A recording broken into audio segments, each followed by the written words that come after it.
Hello, everyone. Welcome to the Aquarian Mind podcast. Today's podcast, episode number 220. I'm your host, Jamel Crothers. You guys know what time it is. It's Mondays with Mello. I know I'm late again with posting my podcast. I've been trying to rest myself as much as I can. So I haven't been rushing to record podcasts. So I do apologize. And if you guys hear kind of a different background feel to listening to my podcast, it's because I live in a new place and the environment's a little different. So just adjusting accordingly. And today I want to talk about me breaking the rules as an author. And I'm only delving into this because we all seem to, go down the paths of what everyone else is doing, and we don't carve our own paths. We don't dare to be different. We don't think outside the box. When we were kids and we had coloring books, we were always told, well, make sure you color in between the lines. And we never colored outside of the lines, because I guess the picture doesn't look as good when you color outside of the lines, right? So we're told from a young age to, be a certain way or act a certain way or whatever the case is, right? So I'm going to delve into the whole journey of me breaking the rules as an author. And I'm kind of go down the list of my journey a little bit in today's podcast, because I need you guys to understand that I'm different in what I'm doing. And I always feel like in probably the next 5 to 7 years, give or take, a lot of people are going to look at what I've done and go, wow, he really did it differently. And maybe I need to do things myself on a different wavelength or a different path. So to start, if you guys don't know by now, my books aren't written in a traditional format. So I decided to combine a prose format and social issues, and that is how my author journey began.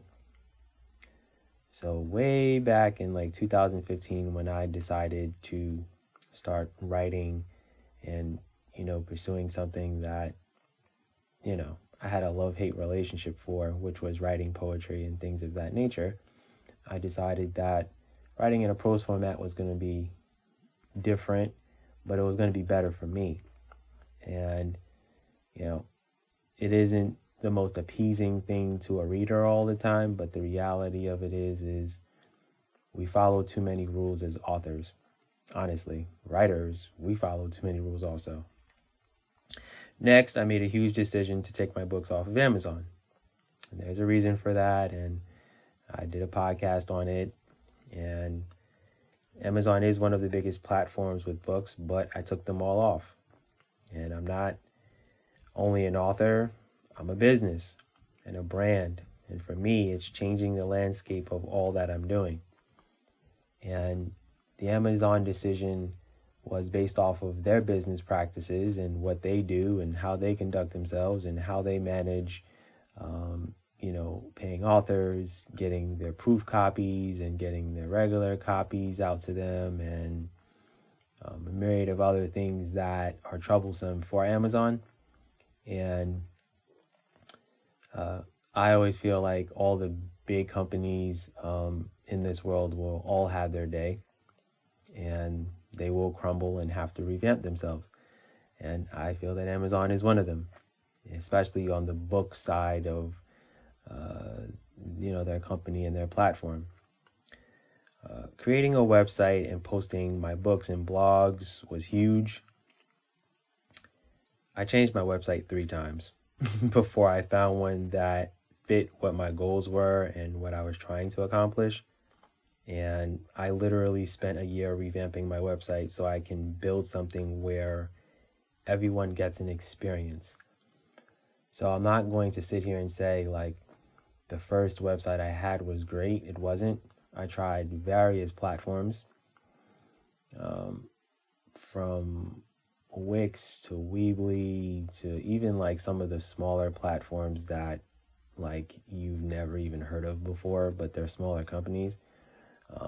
Before I found Jimdo, and when I found Jimdo and the fluidity of the website and how you can copy and paste and delete things and change and tweak and make different colors and backgrounds and, add the things that you want, along with the fact that the Google Analytics is pretty good, the SEO is great, and I really had no complaints.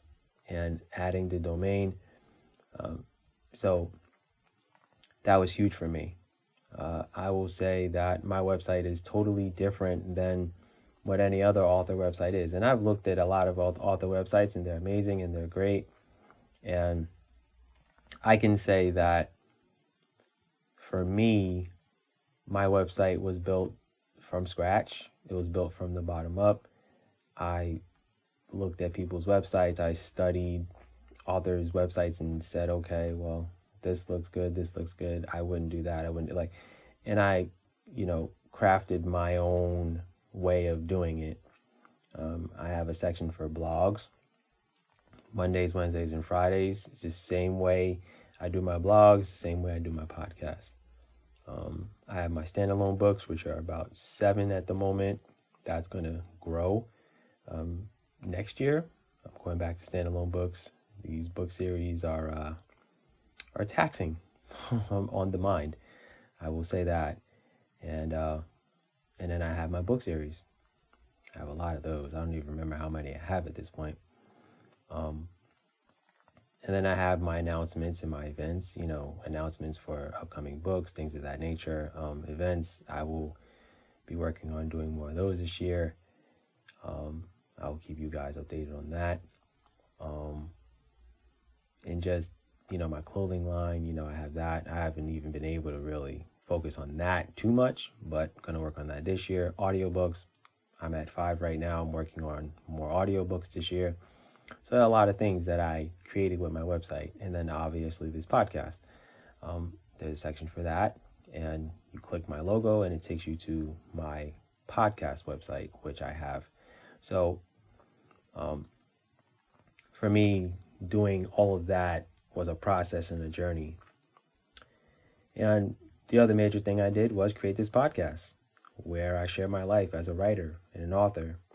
And, this podcast, you guys know, delves deeper into my process of writing my books, what I was thinking, the music I was listening to, so many other things. Obviously, what's going on in my mind, posting motivational podcasts, and also, talking about, all the books that I've written. So pretty much every book that I've written, you guys have a podcast on how I wrote it, what the process was, why I did what I did. How did I create the characters, the music I listened to, things of that nature. And those are things that you don't hear from authors, and you don't, get to find those things out. And to know those things, then you get to get a feel and understanding for why I wrote the books and what went into it. My journey has surely been different than a lot of other authors. There's a lot that I did differently, and I feel that it's going to pay off from a longevity standpoint. I mean, this is the long game for me. You guys know the goal is to get to 60 books, and next year I will hit that point. And I've been preaching that for years, that I'm going to hit 60, and by the end of this year I'll be at 56. So that goes to say the grind and the journey that I've been on. And I'm growing my platform and my brand in ways a lot of writers don't think of.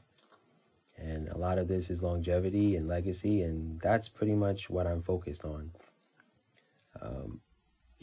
The biggest thing that I'll tell people is do things your way, go your own path, and go down the road less traveled.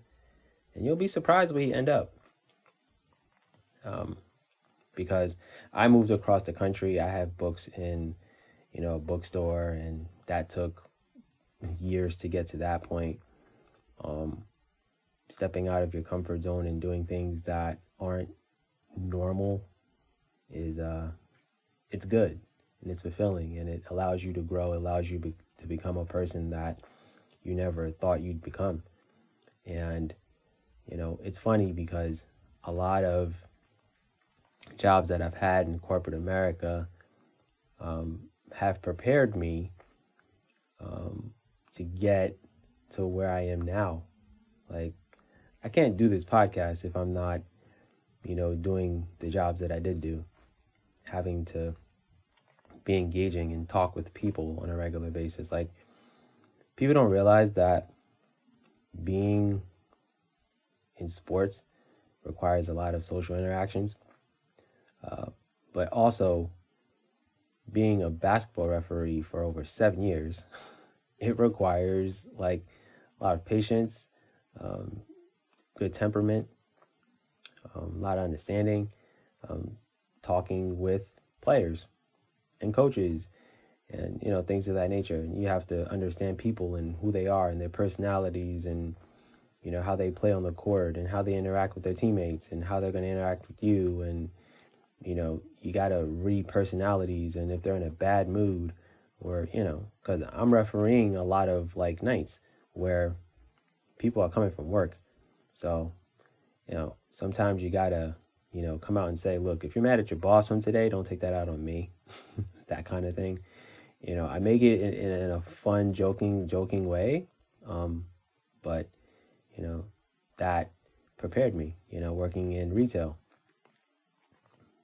interacting with people on a regular basis, interacting with management, interacting with your coworkers. That prepares you for the journey of me potentially doing speaking engagements and things of that nature.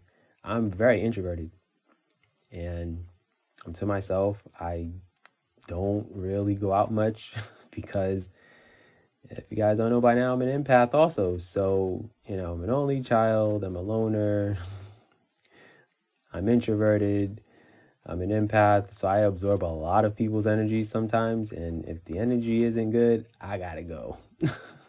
I don't have time to be absorbing people's energies anymore.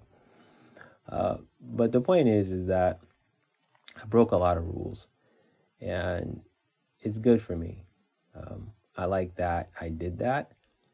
And I look forward to breaking a few more rules, not in a bad way, but in a good way. Hopefully I inspire and motivate people to do things that they wouldn't normally do, but in a good way. So, with that said, that's my podcast for today. I thank you guys for listening. As always, be good, everyone, and go accomplish your goals.